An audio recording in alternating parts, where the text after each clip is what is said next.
Interim payment can be defined to mean a series of progress payment in intervals throughout the period of construction contract upon the issue of interim certificate. Interim certificate furthermore is issued after interim valuation on site is done for valuing the work done by the contractor together with the materials on site supplied. Interim payments are all payments made to the contractor during commencement, after completion and before release final account.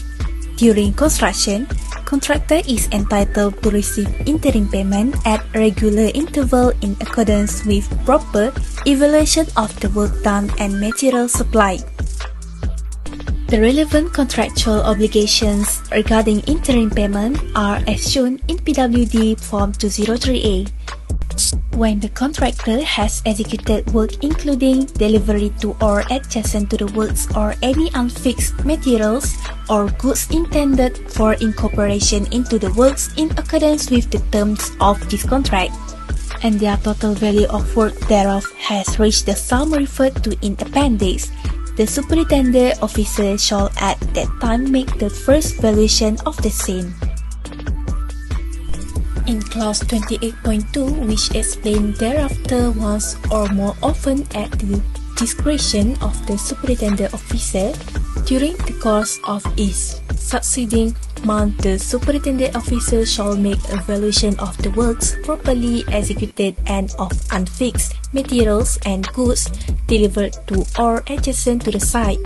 provided the total value of work properly executed and the value of unfixed materials and goods as specified in clause 28.4 hereof delivered to the site intended for incorporation into the works in each subsequent valuation shall not be less than the sum referred to in appendix. While in clause 28.3, within 14 days from the date of any such valuation being made and subject to the provision mentioned in clause 28.1, the superintending officer shall issue an interim certificate stating the amount due to the contractor from the government, provided that the signing of this contract shall not be a condition precedent for the issue of the first interim certificate, and no other so long as the contractor has returned the letter of acceptance of tender duly signed and has deposited with the superintending officer or the government the relevant insurance policies under clause 15 and 18 hereof. In clause 28.4 stated that the amount stated as due in an interim certificate shall, subject to any agreement between the parties as to payment by stages, be the estimate total value of the work properly executed and up to 90% of the value of the unfixed materials and goods delivered to or adjacent to the site,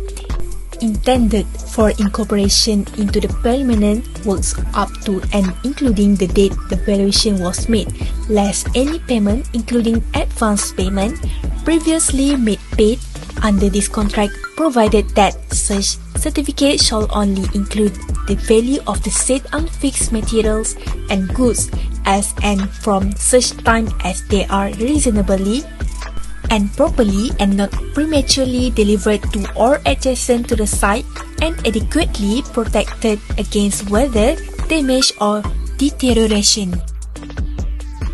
Clause 28.5, which this clause shall not apply to any unfixed materials and goods which are supplied and delivered by nominated suppliers, for which payment shall be made for the full value of the unfixed materials and goods. Lastly, clause 28.6, within a number of days as stated in appendix, or if none stated, then within 30 days of the issue of any such interim certificate, the government shall make a payment to the contractor as follows. Where the performance bond is in the form of a banker's, insurance or finance company guarantee, payment shall be made on the amount certified as due to the contractor in the said interim certificate.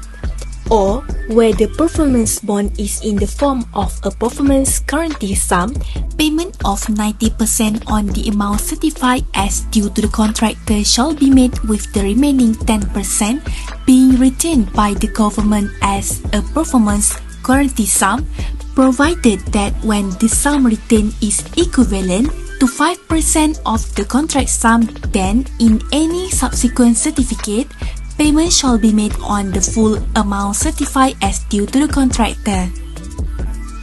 Generally, the contents of interim certificate are as follows: value of work done by main contractor's material on site, value of work executed and material on site of nominated subcontractors and nominated suppliers, giving the amount of each separately, performance guarantee sum for government project if the contractor option for this. Total payment to date can be obtained by adding the running totals of all previous certificate, payment on behalf of the contractor for material supply if any, recoupment of advance payment to contractor if any, applicable to government projects only, and the method of recoupment is to follow the latest Treasury circular. Lastly, the amount of liquidated and ascertained damages to date if any. This is an example of the contents of interim certificate.